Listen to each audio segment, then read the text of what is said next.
नमस्कार। आज के इस वीडियो में हम जिस प्रकरण का अध्ययन कर रहे हैं वह है भट्टोजी दीक्षित विरचित सिद्धांत कौमुदी के कारक प्रकरण में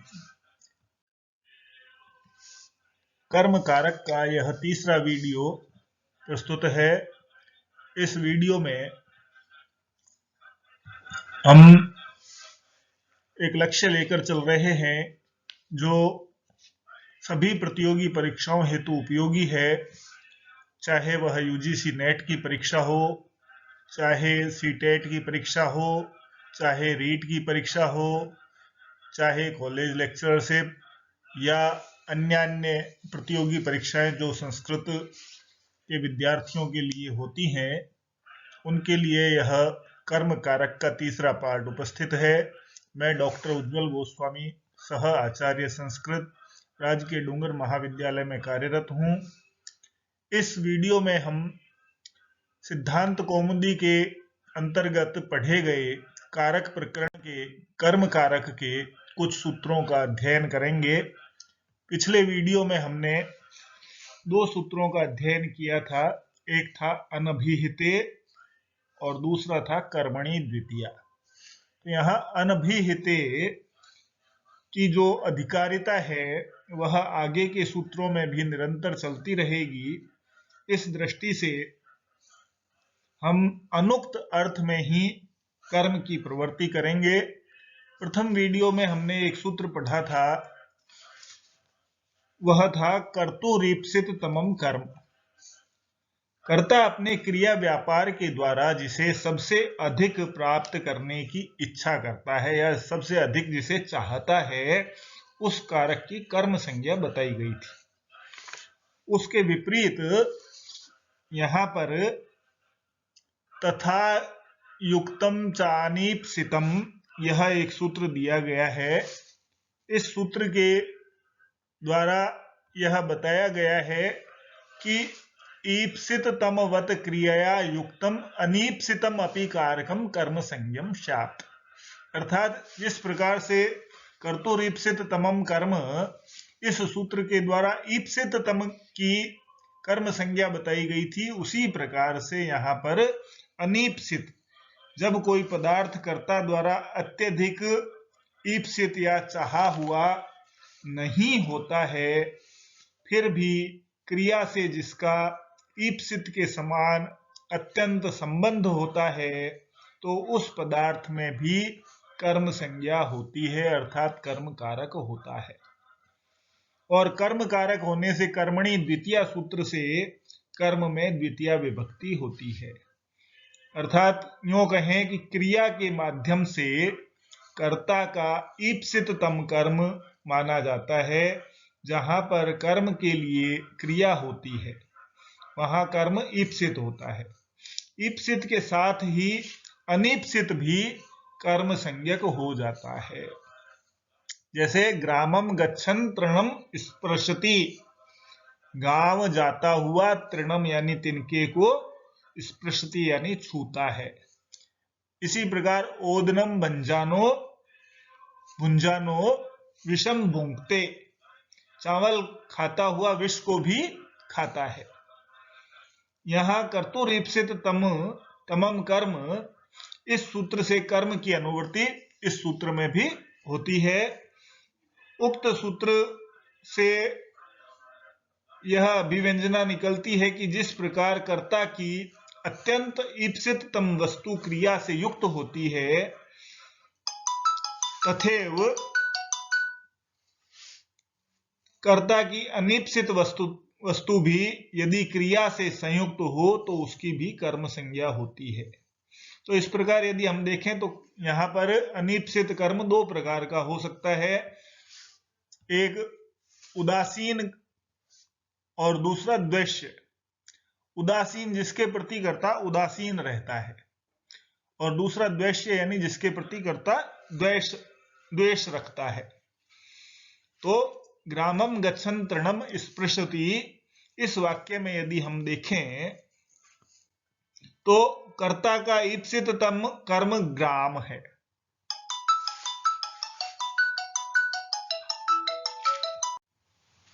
तो यहां पर कर्ता का ईप्सिततम कर्म ग्राम है, तथापि जाते हुए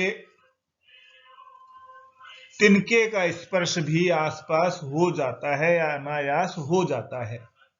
यद्यपि स्पर्श करने के विषय में कर्ता उदासीन है, अतः तृण जो है वह अनीप्सित कर्म है, और अनीप्सित होने के कारण तृणम की यहाँ पर कर्म संज्ञा हो जाती है। अतः तृणम में कर्मणि द्वितीया से द्वितीय विभक्ति होती है। और ग्रामम यहाँ पर क्या है, मुख्य कर्म है इसका, अतः मुख्य कर्म होने से ग्रामम की कर्मणि द्वितीया से ईप्सिततम होने के कारण से कर्म संज्ञा होती है और कर्मणि द्वितीया से द्वितीय विभक्ति होती है। इसी प्रकार यदि द्वेष्य कर्म हम देखें, ओदनम भुंजानो विषम भुंक्ते, भात खाते हुए विष खा लेता है, इस उदाहरण में चावल खाने वाले को विष ईप्सित नहीं है, परंतु भुंक्ते क्रिया के साथ उसका संबंध है, तो न चाहते हुए भी खा लेता है, अतः विष में भी कर्म संज्ञा हो जाती है, कर्म कारक होता है, और कर्म कारक होने के कारण से कर्मणि द्वितीय सूत्र से यहाँ पर द्वितीय विभक्ति हो जाती है। यदि हम तृण का स्पर्श करना और विष खाना भी अभीष्ट होता, तो जो तृणम स्पर्शती और विषम भुंक्ते आदि प्रयोगों में पूर्व सूत्र से ही कर्म संज्ञा होने लगती। तो इस प्रकार ईप्सिततम, ईप्सित तथा अनीप्सिततम कर्मों में अंतर बताया गया है। ईप्सित से अन्य सभी कर्म अनीप्सित के अंतर्गत ही कहे जाते हैं। तो इस प्रकार यहां पर तथा युक्तम च अनीप्सितम, ईप्सिततम वत क्रियया युक्तम अनीप्सितम अपि कारकम कर्म संज्ञम स्यात्। ईप्सिततम के समान ही जो अभीष्ट नहीं है उसकी भी कर्म संज्ञा का विधान इस सूत्र के द्वारा यहाँ बताया गया है। अब एक नवीन सूत्र यदि हम देखें, अकथितम च, अकथितंच, यह सूत्र यदि वृत्ति के रूप में देखें तो कहते हैं अपादानादि विशेषैर अविवक्षितम कारकम कर्म संज्ञम स्यात्। अर्थात अपादान आदि कारकों से जो कारक अविवक्षित हो, अर्थात उसे अपादान आदि कारकों के द्वारा किसी कारक को अभिव्यक्त न करना हो तो उसकी कर्म संज्ञा होती है। तात्पर्य यह है कि अपादान आदि विशेष कारकों के द्वारा कहने की इच्छा न हो तो ऐसे कारक की कर्म संज्ञा होती है। किंतु साधारण रूप में कहा जाए तब उसकी कर्म संज्ञा होती है, उसे गौण कर्म कहते हैं। वस्तुतः वहां कर्म भिन्न अर्थ प्रतीति होती है। अतः दो प्रकार के कर्म होते हैं, एक गौण कर्म होता है, एक मुख्य कर्म होता है। तो इसीलिए यहां पर आगे बताते हैं द्विकर्मक धातुएं होती हैं।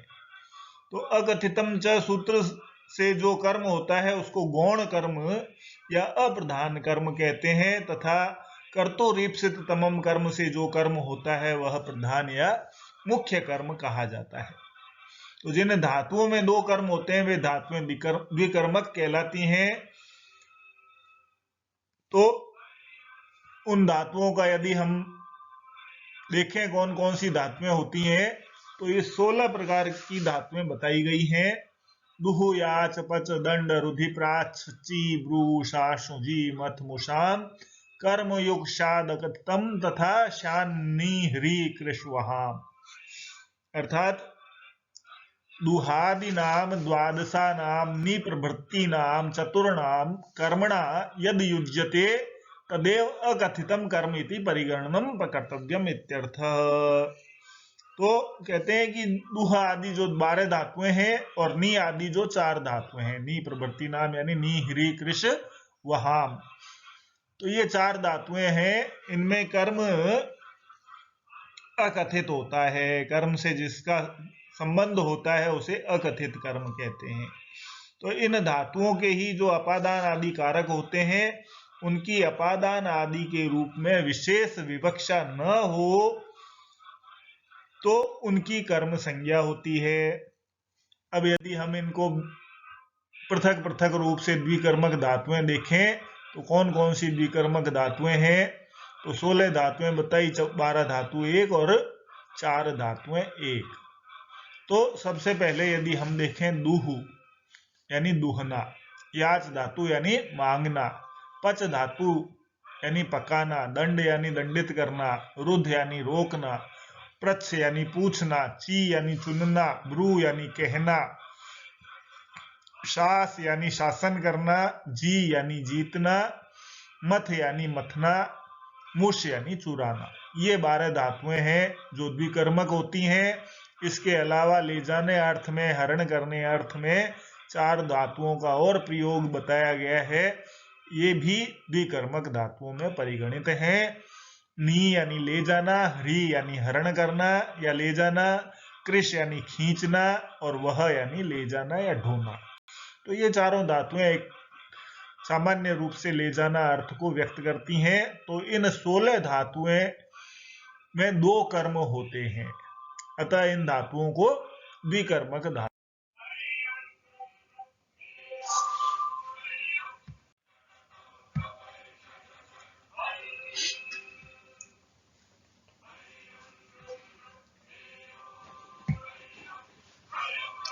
इसी प्रकार यदि हम देखें पच धातु से तंडुलान ओदनम पचती, तो तंडुलान ओदनम पचती यहाँ चावलों से भात पकाता है, अर्थात यहाँ ओदन मुख्य कर्म है, अतः यहाँ कर्मणि द्वितीया से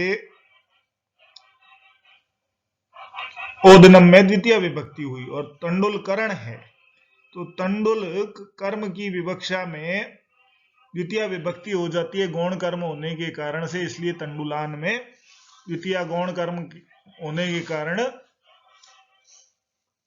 अकथितम च से कर्म संज्ञक हो जाता है। अन्यथा यदि इसको कहते तंडुलई ओदनम पचती, यदि करण कारक में कहने की इच्छा होती तो इसे कहते तंडुलई ओदनम पचती। क्योंकि वहां करण कारक अविवक्षित है, अतः यहाँ गौण कर्म होने के कारण तंडुलान में द्वितीय विभक्ति कर्म संज्ञा होकर के द्वितीय विभक्ति हुई है। इसी प्रकार यदि अगला उदाहरण देखें, दंड धातु से गर्गान शतम दंडयति, 100 रुपए दंड लगाता है, तो यहाँ शतम तो मुख्य कर्म है दंड क्रिया का, लेकिन अप्रधान कर्म गर्ग है। गर्ग पर 100 रुपए दंड लगाता है या गर्गों से 100 रुपए दंड लेता है। इस प्रकार से यहाँ गर्ग में अप्रधानता होने के कारण, अपादान आदि की अविवक्षा के कारण से यहाँ गर्ग की कर्म संज्ञा हुई है, इसलिए गर्गान में अकथितम च सूत्र से कर्म संज्ञा हुई और कर्मणि द्वितीय से द्वितीय विभक्ति हुई। इसी प्रकार अगला उदाहरण रुद्ध धातु से देखें, व्रजम अवरुणद्धि गाम, गाय को व्रज में रोकता है अर्थात बाड़े में रोकता है। यहाँ गाम मुख्य कर्म है तथा व्रज गौण कर्म है, तो गौण कर्म होने के कारण तो गाय को व्रज में रोकता है, बाड़े में रोकता है, तो यहाँ अधिकरण की अविवक्षा होने पर यहाँ इसकी कर्म संज्ञा हुई है अधिकरण की अविवक्षा में, अतः गौण कर्मत्व होने के कारण यहाँ व्रजम में अकथितम च सूत्र से कर्म संज्ञा हुई और कर्मणि द्वितीय से द्वितीय विभक्ति हुई। इसी प्रकार अगला उदाहरण प्रच्छ धातु का देखें, माणवकम पंथानम पृच्छति, बालक से मार्ग पूछता है। तो यहाँ मार्ग प्रधान कर्म है, पथ मुख्य कर्म है तथा माणवक गौण कर्म है, तो यहाँ माणवक अपादान की अविवक्षा होने पर कर्म संज्ञक हुआ और अकथितम च से कर्म संज्ञक होने के कारण कर्मणि द्वितीय से द्वितीय विभक्ति हुई गौण कर्म में। इसी प्रकार ची धातु से देखें, वृक्षम औचिनोति फलानी,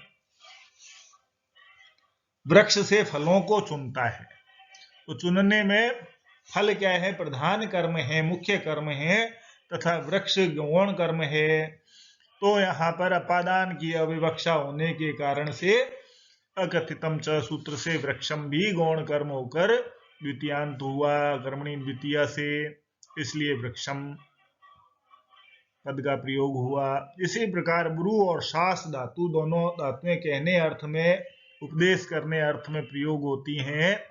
तो माणवकम धर्मम ब्रूते शास्ति वा, माणवक के लिए धर्मोपदेश करता है। तो यहाँ माणवकम धर्म जो है, धर्मता धर्मोपदेश जो है वह क्या है, मुख्य प्रधान कर्म है, और माणवक गौण कर्म है। अतः यहाँ माणवक की संप्रदान कारक में कहने की इच्छा न होने पर यहाँ माणवक की कर्म संज्ञा हुई है अकथितम च सूत्र से, और कर्मणि द्वितीया से यहाँ पर कर्म में, गौण कर्म में द्वितीय विभक्ति हुई है। इसी प्रकार से यदि हम चार धातुएं जी धातु को देखें, शतम जयति देवदत्तम, देवदत्त से 100 रुपए जीतता है।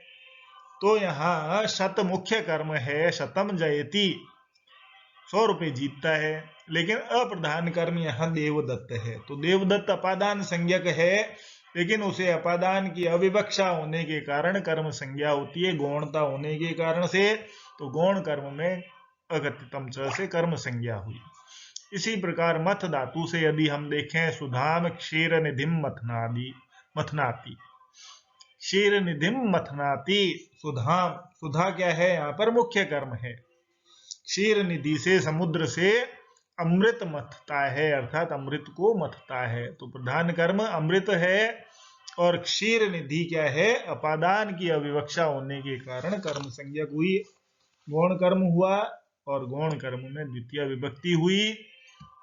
इसी प्रकार मुष धातु से यदि हम देखें, देवदत्तम शतम मुष्णाति, देवदत्त से 100 रुपए चुराता है। मुष धातु चुराने अर्थ में प्रयोग होती है। तो शतम मुष्णाति, शत जो है वो मुख्य कर्म है, और देवदत्त गौण कर्म है। तो देवदत्त में अपादानत्व की अविवक्षा है, अतः उसमें विशेष विवक्षा न होने से कर्म संज्ञा हुई, अतः द्वितीय विभक्ति हुई देवदत्तम में। इसी प्रकार यदि हम चार धातुओं को देखते हैं, नी ह्री कृष वह, इन ग्रामम अजाम नयति हरति कर्षति वहति वा, गांव में बकरी को ले जाता है। तो यहाँ अजा मुख्य कर्म है और ग्राम गौण कर्म है। यहाँ ग्राम में अधिकरणत्व की अविवक्षा होने के कारण से यहाँ कर्म संज्ञा हुई है ग्रामम की, और कर्म संज्ञा होने के कारण से कर्मणि द्वितीया से द्वितीय विभक्ति हुई है। तो इस प्रकार से इन 16 धातुओं से यदि हम देखते हैं, तो ये 16 धातुएं द्विकर्मक, 2 कर्म वाली होती हैं। एक प्रधान कर्म होता है, एक गौण कर्म होता है। इसके बाद एक वार्तिक आता है, अकर्मक धातुभिर योगे देशः कालो भावो गंतव्योध्वा च कर्म संयम इति वक्तव्यम या वाच्यम। अर्थात अकर्मक धातुओं के योग में देश अर्थात स्थान, काल यानी समय, भाव यानी क्रिया, तथा गंतव्य अर्थात जानने योग्य मार्ग को बतलाने वाले शब्दों की कर्म संज्ञा होती है। तो यहाँ भाव का तात्पर्य किसी क्रिया के करने में लगने वाले समय से होता है। तो 3 स्थितियां, 4 स्थितियां हैं, स्थान देशवाची शब्द हो यानी स्थानवाची शब्द हो, कालवाची अर्थात समयवाची शब्द हो, भाववाची अर्थात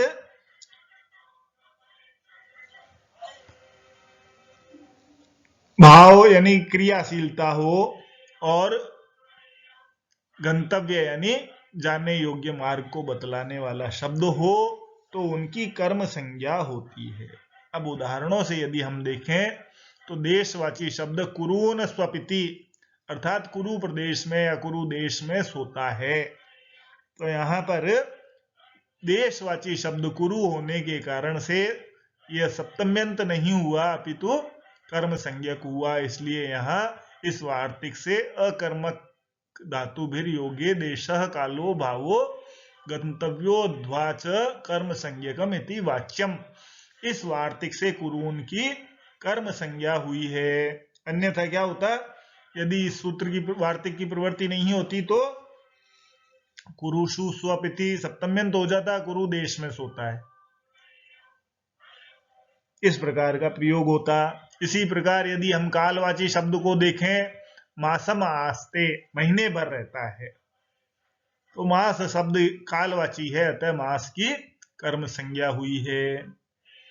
भाववाची यानी गोदाहम आस्ते, गाय को दूहने के समय रहता है। गोदोहम आस्ते, गोदोहम आस्ते, तो गाय को दोहने के समय रहता है। तो गोदोहम भाव या अवस्था बताता है और आस धातु अकर्मक है, अतः भाववाचक गोदोह की कर्म संज्ञा होने से इसमें द्वितीय विभक्ति हुई है। इसी प्रकार गंतव्यवाची शब्द को यदि देखें तो क्रोशम आसते, कोश भर है, मार्ग जो है वो कोश भर है। पूरा वाक्य यदि करें तो मार्गः क्रोशम आसते, तो मार्ग की लंबाई जो बताई है वो क्रोश माप है, मार्ग की लंबाई का कोश। तो यहाँ आस धातु अकर्मक है, अतः क्रोश की कर्म संज्ञा होती है और कर्म संज्ञा होने से द्वितीय विभक्ति होती है। तो यहाँ हमारा द्वितीय विभक्ति का यह एक और पार्ट समाप्त करते हैं। वीडियो का अत्यधिक विस्तार न हो और विषय वस्तु ग्राह्य बनी रहे, इसलिए हमें टुकड़ों में ये वीडियो बनाने की आवश्यकता पड़ रही है। धन्यवाद।